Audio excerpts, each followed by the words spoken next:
2010년에 울지마 톤즈라는 다큐멘터리 영화가 개봉되었습니다. 이 영화는 남수단의 슈바이처로 불리는 고 이태석 신부에 대한 이야기를 담고 있습니다. 이태석 신부는 1987년 인제대 의대를 졸업하여 의사가 되었습니다. 수년 후 그는 가톨릭 사제의 서품을 받고 2001년부터 아프리카 남수단 오지마을 톤즈에 가서 병원과 학교, 기숙사를 지어 구호, 의료, 선교 활동을 하다가 48세이던 2010년에 대장암으로 돌아가셨습니다. 그의 이 신부의 생전 기록을 담은 다큐멘터리 영화 울지마 톤즈가 개봉되었을 때 많은 사람에게 감동을 주었습니다. 흥미로운 점은 이 영화를 제작한 구수한 프로듀서는 불교 신자였다라는 것입니다. 불교 신자인 그가 가톨릭 신부의 생애에 감동을 받아 그를 널리 알리는 영화를 만든 것입니다. 그보다 더 놀라운 것은 10년 뒤 2021년 구수한 프로듀서가 사비를 들여 부활이란 영화를 제작하여 발표했습니다. 그 내용은 고 이태석 신부의 가르침을 받은 제자들에 대한 이야기입니다. 이 신부가 돌아가신 지 10년이 되어 톤즈 마을을 방문해 보니 그의 제자들이 이태석 신부와 같은 사람이 되겠다고 의사나 약사가 되거나 의대에 다니고 있었는데 무려 그 수가 57명이나 되었습니다. 남수단 오지 마을에 이태석 신부가 지은 허름한 학교에서 6년 만에 국립대 의대생이 57명이나 나온 것인데 오지 마을에서는 상상할 수 없는 일이 일어난 것입니다. 이들은 잘 먹고 잘 살기 위해 의사가 된 것이 아닙니다. 이들은 이태석 신부처럼 살고 싶어서 의사가 됐다라고 고백합니다. 그래서 이들은 환자 치료 방법이 좀 특이합니다. 이들은 진료실에 환자가 들어오면 어디가 아프세요? 라고 묻는 것이 아닙니다. 환자의 손을 꼭 잡습니다. 손을 잡은 채 환자의 개인적 이야기를 다 나눕니다. 그 뒤에 진료를 시작합니다. 한국 프로듀서가 가는 곳마다 그렇게 진료하니 신기하기도 하고 이상하기도 해서 왜 그렇게 하냐고 물었습니다. 그랬더니 제자들이 이태석 신부님의 해오던 진료 방법입니다 라고 대답했습니다. 환자들에게 의사가 당신 손을 잡으니 기분이 어땠습니까? 라고 또 물었습니다. 그랬더니 그들은 이태석 신부님이 저희 곁에 돌아온 것 같습니다 라고 대답했습니다. 이렇게 고 이태석 신부의 삶과 사역이 그의 제자들을 통해서 이어지고 있어서 담당자들이 다큐멘터리 영화 제목을 부활로 정했다고 합니다. 스승의 삶과 정신이 그의 제자들에게 그대로 이어지는 모습을 보면서 떠오르는 것이 있습니다. 바로 바울 사도가 고린도 교회를 향하여 이렇게 말했습니다. 고린도전서 11장 1절 말씀입니다. 내가 그리스도를 본받는 자가 된 것 같이 너희는 나를 본받는 자가 되라. 바로 고 이태석 신부의 제자들이 그렇게 한 것입니다. 오늘 성경 본문은 우리들이 익히 잘 알고 있는 내용입니다. 하지만 이 시간 다시 한번 본문의 의미를 깊이 되새겨 보기를 원합니다.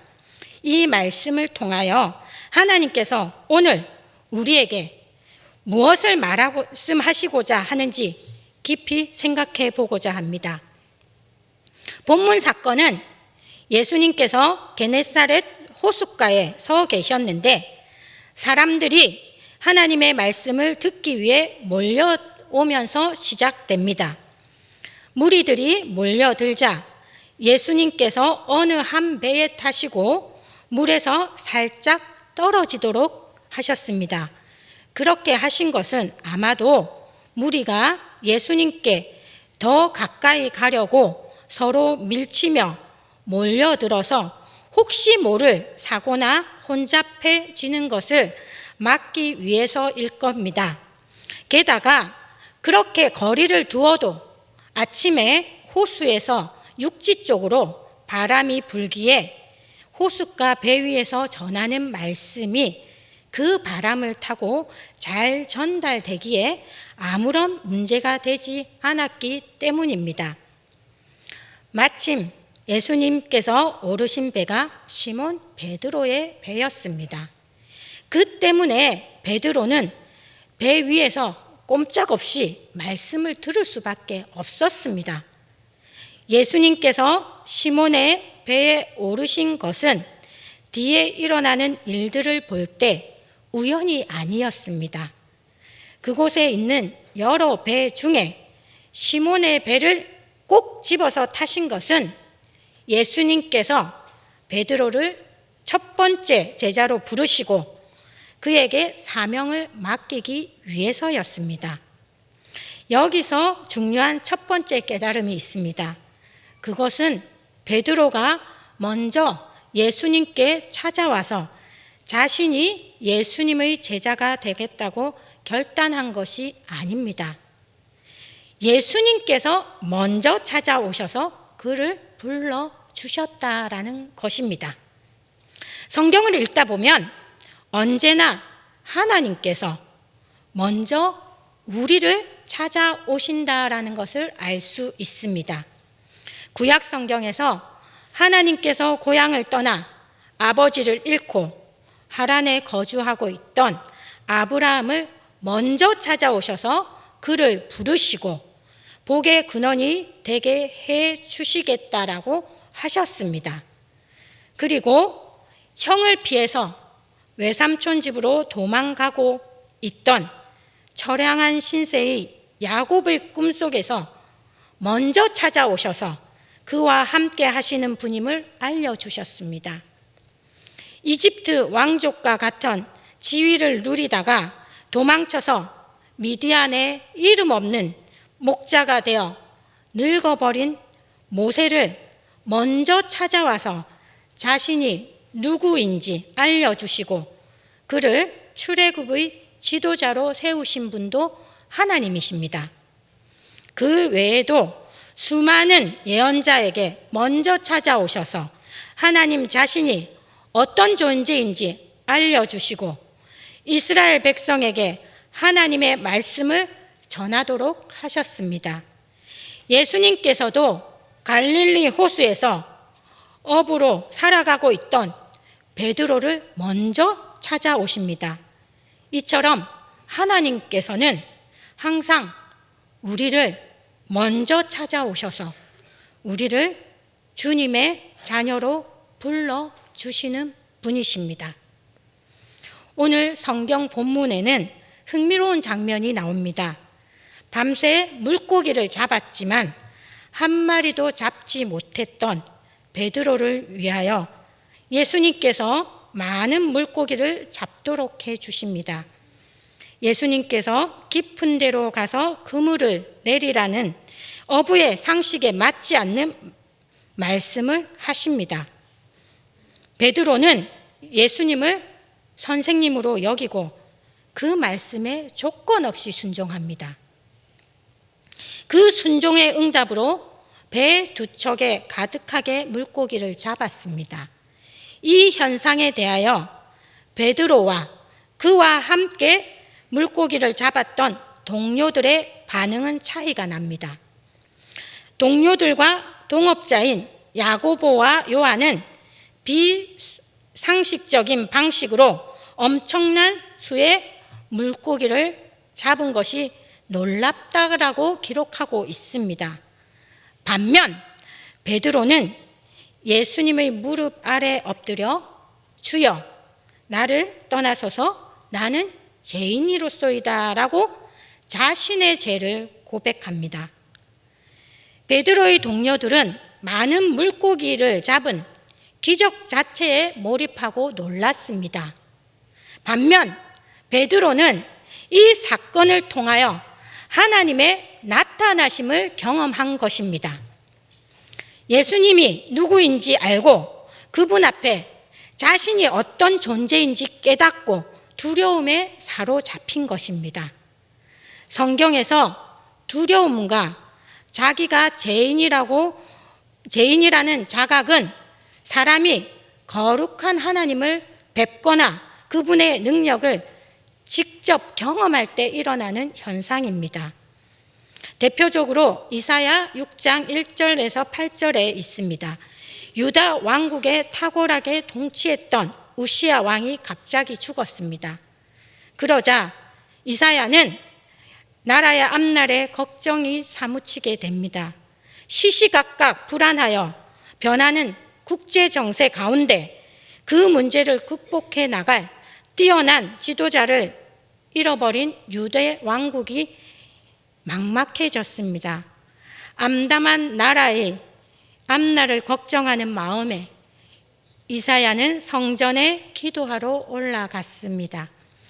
거기서 그는 살아계신 하나님을 만나게 됩니다.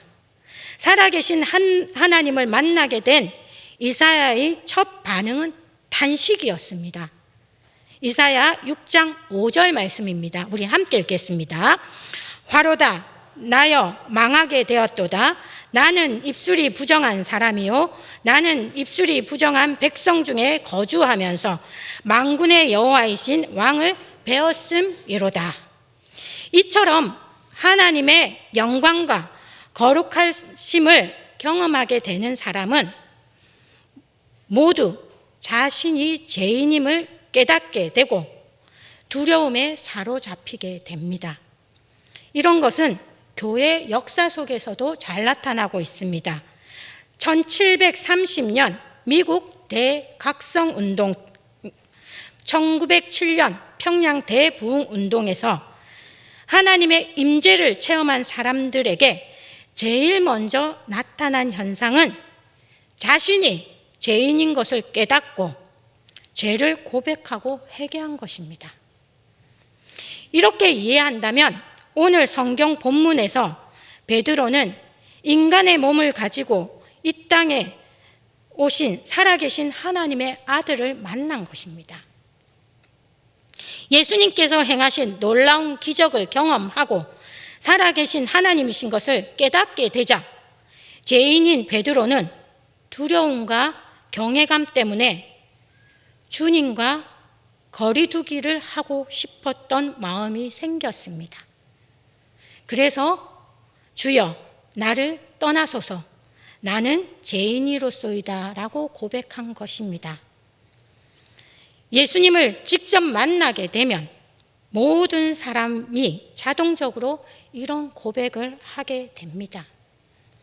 그래서 교회는 전통적으로 오늘 우리가 읽은 누가복음 5장 1절에서 11절과 함께 이사야가 성전에서 환상 중에 살아나신 하나님을 만난 이사야 6장 1절에서 8절과 바울 사도가 부활하신 예수님을 직접 만났다고 기록한 고린도전서 5장 1절에서 11절을 하나님께서 출현하신 말씀으로 간주하고 있습니다.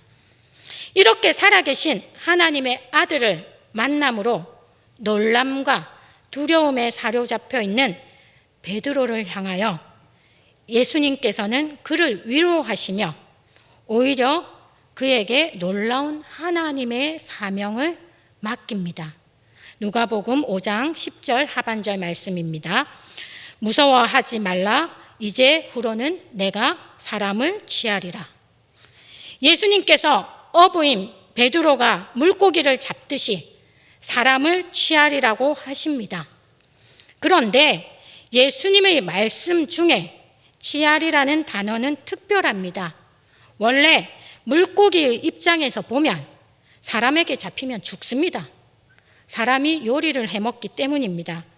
그래서 성경에서 물고기를 잡는다라는 것은 부정적인 의미로 사용되기도 합니다. 아모스 4장 2절 새한글 성경으로 제가 읽어드리겠습니다. 보라, 때가 너희에게 다가온다. 사람들이 너희를 낚싯바늘에 깨어 끌고 갈 것이다 라고 기록되어 있는데, 이것은 이스라엘이 하나님의 심판을 받아 이방 민족에게 포로로 끌려갈 것이라는 의미입니다. 그래서 누가는 이런 부정적인 인상을 피하기 위하여 사람을 낚으리라는 단어가 아니라 사람을 취하리라는 표현을 사용하고 있습니다. 취하리라는 말로 번역된 그리스의 원어의 뜻은 사람을 위험한 곳에서 구하여 살린다라는 의미가 담겨 있습니다. 베드로가 앞으로 할 일은 자신이 먹고 살기 위해 사람을 낚는 것이 아니라 사람을 살리는 일이라는 것입니다. 즉, 사람들에게 예수 그리스도의 복음을 전하여 그들이 예수 그리스도를 주로 믿고 영원한 삶을 살도록 하라는 뜻입니다. 예수님의 말씀을 들은 베드로는 육지에 도착하자마자 모든 것을 버려두고 예수님을 따릅니다. 예수님을 따른다라는 말은 베드로처럼 자신의 모든 것을 남겨두고 예수님과 함께 생활하기 시작한다라는 의미입니다. 이것을 좀 더 폭넓게 생각할 수 있습니다. 우리가 가지고 있던 전통과 간습들, 옛 습관들, 예전 삶의 방식을 버리고 예수님의 가르침을 따라 살기 시작하는 것으로 해석할 수 있다라는 것입니다. 때로는 나의 자존심과 입장과 생각도 내려놓고 예수님께서 말씀하시는 새로운 삶을 살기 위해 노력한다는 의미도 됩니다. 실제로 베드로는 오랜 시간 예수님을 따라다니며 배웠고 오순절 성령 체험을 함으로써 실제적으로 변화되었습니다. 오늘 성경 말씀을 통하여 알 수 있는 것은 첫째, 하나님께서 갈릴리 호숫가에서 고기잡이를 하고 있던 베드로를 찾아오신 것처럼 오늘 우리도 찾아오셔서 제자로 부르십니다. 베드로 당시 예수님께서 이 땅에 계실 때였기에 갈릴리 호수로 직접 찾아가셨지만 지금 우리의 상황은 다릅니다. 부활하신 후 승천하신 예수님은 하나님의 우편에 계십니다. 그래서 지금은 예수님께서 특별한 경우 성령을 통해 찾아오십니다. 대부분의 경우 성경처럼 하나님께서 불러 세우신 사람을 통하여 찾아오십니다. 대표적인 사람으로 구약의 예언자들을 들 수 있습니다. 구약의 예언자들은 하나님의 부름을 받아 이스라엘 백성과 왕과 지도자들에게 하나님의 말씀을 전하는 역할을 한 사람들입니다. 하나님께서는 예언자들을 통하여 백성들에게 선포하셨고 백성들을 만나셨고 그들에게 자기의 뜻을 전하셨습니다. 오늘날 예언자와 같은 사람이 바로 하나님의 말씀을 전하는 자들입니다. 하나님께서는 기록된 성경 말씀과 강단에서 선포되는 말씀을 통하여 우리에게 말씀하십니다. 이런 의미에서 말씀을 배우고 실천하는 자, 그리고 복음을 전하는 자, 그의 일이 얼마나 귀한지 모릅니다. 이 일을 하는 사람들은 사람을 살리는 사람들입니다. 둘째, 하나님께서 찾아오시면 우리는 하나님을 경험하게 됩니다. 성경 말씀을 통하여서든지 혹은 하나님께서 역사하시는 특별한 사건을 통하여 하나님께서 살아계시며 우리와 함께 계시다는 것을 경험하게 됩니다. 혹시 성경 말씀을 읽는 중에 그 말씀이 마음에 강하게 와닿은 적이 있으십니까? 제가 아는 집사님은 성경 말씀을 읽는 중에 그 말씀이 갑자기 살아나서 툭 튀어 자기에게 나오는 경험을 했다고 하십니다.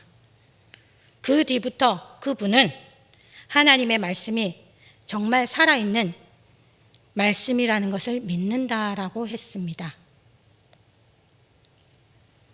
또 다른 예로 도저히 해결할 수 없을 것 같은 일 때문에 진퇴양난에 빠져 있을 때 답답한 마음을 가지고 간절히 기도했는데 전혀 예상하지 못했던 방식으로 해결되는 것을 경험해 보신 적이 있으십니까?